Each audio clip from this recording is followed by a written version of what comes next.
Mesdames et messieurs, vous qui venez avec les questions que nous abordons ensemble,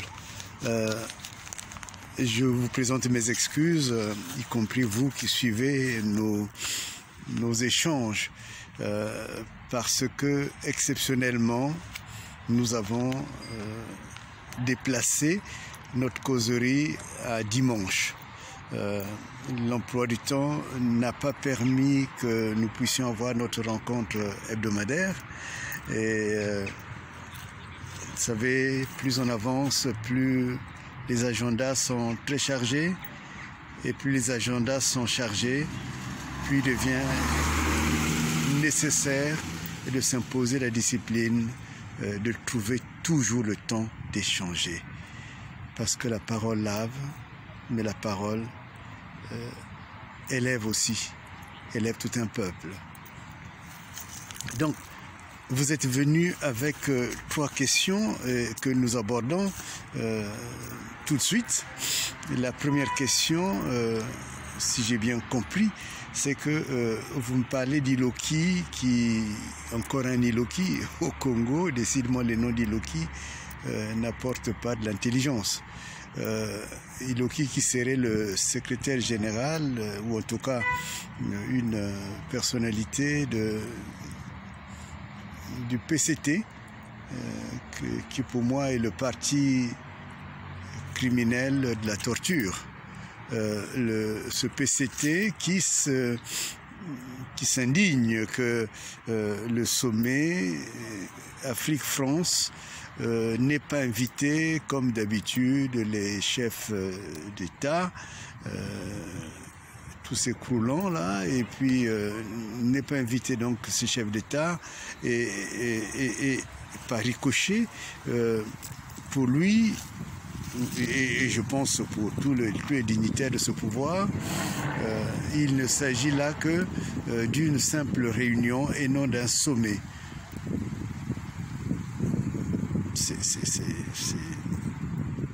C'est l'horreur même dans l'intelligence. C'est une manière d'insulter l'intelligence politique. Parce que pour lui, il se réfère à Nuremberg, et je ne sais pas de quelle façon il peut trouver une légitimité de son faux raisonnement dans Nuremberg, et qui permettrait de dire que quand il y a un sommet, il faut que ce soit en quelque sorte les gens au sommet qui viennent décider pour prendre des décisions, des résolutions importantes dans la marche des affaires politiques. C'est une lecture qui, comme celle de Makosso, comme celle de ce fameux ministre de la Communication, c'est des lectures très sommaires. On se demande parfois où est-ce qu'ils ont appris le droit, ces personnes-là, parce que au fond, un sommet n'est autre chose que la réunion de ceux qui sont représentatifs d'un peuple. Il y a légitimité parce que ces hommes et ces femmes représentent le peuple.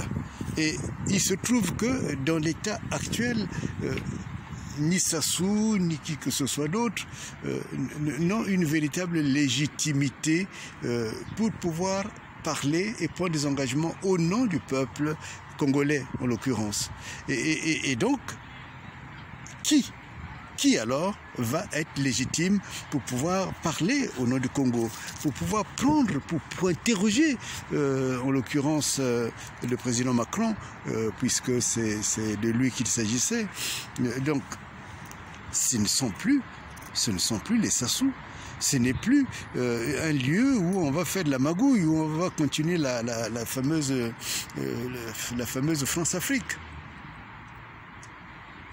Et je crois que dans l'état actuel, c'est ceux qui représentent, ou qu'on a appelé la société civile, qui sont les représentants véritables du peuple.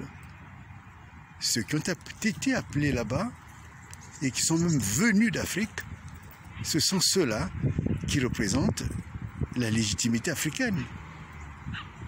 Et je crois que ce qui étonne les gens, c'est que ou les gens du PCT, ou les gens ces mercenaires qui sont au pouvoir au Congo, ce qu'ils ne comprennent pas, c'est qu'ils ont perdu la légitimité nationale, mais maintenant de plus en plus la légitimité internationale. Et rien qu'à voir Ebata qui se fait arrêter comme un petit délinquant et ce qu'il est à l'aéroport avec de l'argent du Congo, rien qu'à voir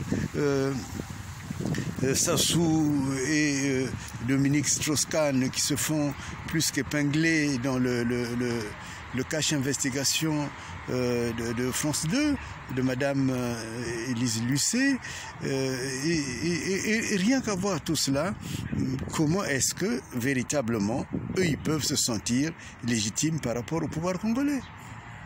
Ils ne sont pas légitimes. Donc on ne peut pas, ils ne peuvent pas prendre des engagements au nom du Congo, ils ne peuvent pas prendre des engagements au nom du peuple congolais. Alors, donc, ceux qui ont été invités là-bas, c'est ceux qui ont légitimité, et j'ai été invité. Et beaucoup n'ont pas voulu que je parle de cela, mais en fait, j'ai été invité. Pourquoi j'ai été invité? Parce que je suis légitime. Parce que je représente la légitimité congolaise, maintenant. Donc, c'est fini cette histoire de France-Afrique, c'est fini ces combines de Sassou, c'est fini cette manière de corrompre la communauté internationale. Maintenant, il faut qu'on fasse la vraie politique. Et c'est ce que j'ai appelé la nouvelle politique du Congo. Le Congo doit devenir, doit redorer, on doit redorer le blason terni, plus que terni du Congo. Et donc, c'est avec des vrais représentants. Et c'est fini ça, c'est fini ce passé. Je suis légitime. Et c'est pour cela que j'ai été invité. Je crois que j'ai été le seul Congolais qui a été invité. Il y a donc là matière à réfléchir. J'avais dit que Sassou fait partie du passé. Tous ces délinquants-là qui sont autour de lui, les kiki et consorts, c'est du passé cela. Maintenant, on va passer dans le sérieux. Construire le vrai Congo. Maintenant, l'autre question que vous me posez, c'est qu'est-ce que le procès sur Sankara m'inspire? Ben, bien entendu, d'abord, je suis heureux que ce procès puisse avoir lieu. J'espère que la vraie justice va éclater et qu'on aura véritablement des informations pour l'histoire. Parce que Sankara, c'est un grand homme de l'histoire contemporaine de l'Afrique. Les jeunes s'en inspirent beaucoup. Donc il est important qu'on puisse avoir des vraies raisons de vivre, des vraies raisons de connaître la justice. Parce que c'est la justice qui élève le peuple. Mais pour le cas du Congo, cela m'inspire en fait une question sur deux situations politiques graves. La première situation, c'est celle de Ngouabi. Jusqu'à présent, on a tout mis dans les méandres et on ne veut pas savoir, ou tout au moins on ne veut pas dire qui a tué Ngouabi.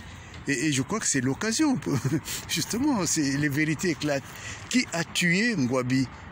Et je crois que cette question, elle retentit. Sassou sait qui a tué Ngouabi et qui a commandité cette mort. Sassou le sait. Mais au-delà de Sassou, le Congo a besoin de savoir qui a tué. Parce qu'à l'époque, rappelez-vous, on a épinglé, on a mis à l'index les Congos. Bakongo, Babomi, Marien. Mais en réalité, ces Bakongo n'ont jamais tué Marien. Sauf qu'ils ont payé le prix dur. Ils ont payé le prix dur. Ils ont été tués comme des poulets. Massamba Deba, il a perdu la vie. Le cardinal, il a perdu la vie. Mais il n'y a pas que ces grandes personnalités. Beaucoup de Lari, beaucoup de Congo, beaucoup en sont morts de manière innocente. Donc, il faut que ce procès ait lieu. Mais l'autre procès, c'est celui qui est tout récent, qui a tué Kolela. Et pourquoi l'a-t-on tué? Qui a tué Kolela? C'est une question. Elle est réelle. Et à quand le procès sur Kolela, le vrai Kolela, le vrai procès? Et donc voilà, c'est cette Afrique qui doit se reconstruire autour de la justice. Parce que comme je l'ai dit, c'est la justice qui élève une nation, qui va élever l'Afrique et qui va rendre puissante l'Afrique. L'Afrique a besoin d'être... Elle est puissante. Il faut que cette puissance maintenant se manifeste à travers la justice. Qu'une légitimité de justice soit là.